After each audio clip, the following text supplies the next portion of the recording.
Good to catch up with Jonathan Taylor. Jonathan Taylor's having a nice year. The opening game, not too great, 16 carries, 48 yards, but the last two games he's been over 100. Hadn't carried the ball a gob. The last two games, 35 total carries. And so you feel like he's got some things in the tank. This is a game where I want him to carry the ball 30 times. I know that's a big number. So we asked him, and I asked him, I said, do you get stronger as you go? Mo carries, mo better. Season. Oh, I feel like we've definitely been able to get on a roll. Finally got one under our belt, but it's a week-to-week league. We're going to have to definitely earn it again this week. Mike Tomlin, he always has his guys ready to play, tough team.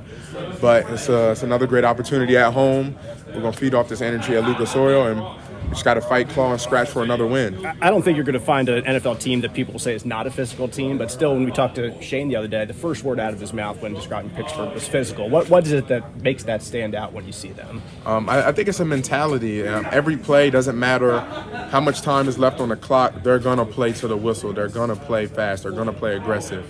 So when you have a team like that, you can't give them any room to breathe, because then, you do that, next thing you know, they start gaining momentum, and it's going to be a tough team to beat. So you definitely got to come out firing on all cylinders with a team like this. How do you personally know the difference between having to hit the hole hard immediately and just go, and then being patient? Because there were a couple of runs, it seemed like last week, you used some patience behind the line and then squeaked out for at least a couple yards. Well, you definitely just have to know who you're going against. You got to look at the personnel, and that's where the film study comes into play a ton, with the linebackers and as well as the defensive line.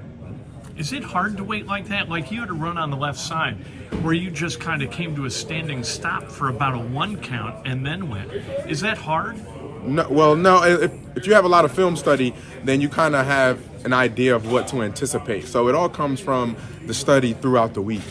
Anthony had told us after the game that on your touchdown run, he told you that the nickel was coming when he handed off the ball. Is that a common thing? You get communication from the quarterback when he hands off the ball to you? Yeah, and I think that's just something special between a running back and a quarterback. Receivers, timing is everything. They're out wide, they got to be able to communicate signals. But with the quarterback and running back, it's like, hey, we're right there. We're right next to each other, so let's communicate in order to set this play up as best we can to be successful. What are the best things you can do to make sure Anthony is successful? And right now he's completing 50% of his passes. We all expect that to increase. But what do you think you personally have to do to make sure he continues to grow?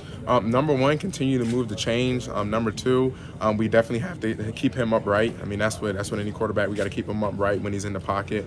But staying ahead of schedule, putting a quarterback in a tough position where they have to make tight window throws. That's going to be tough for any quarterback. So just being able to stay ahead of schedule should be able to at least help his load a little bit. That's the toughest position in football. So anything we can do to help.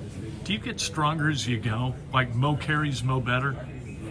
I guess it doesn't matter how many carries you have, because you can have one carry for 60 yards and a touchdown. But you just want to be able to stay consistent the more carries you get. That's Jonathan Taylor. He's the guy that's got to make this thing go on Sunday. You can't rely on Anthony Richardson to throw the ball accurately for 4 quarters. You've got to get great productivity from that running game. Somebody is going to have to keep the Steelers' pass rush, TJ Watt, those guys on their heels. That's got to be Jonathan Taylor. He has a big game. Colts have a big game. Colts to win, Jonathan Taylor is going to have a big game.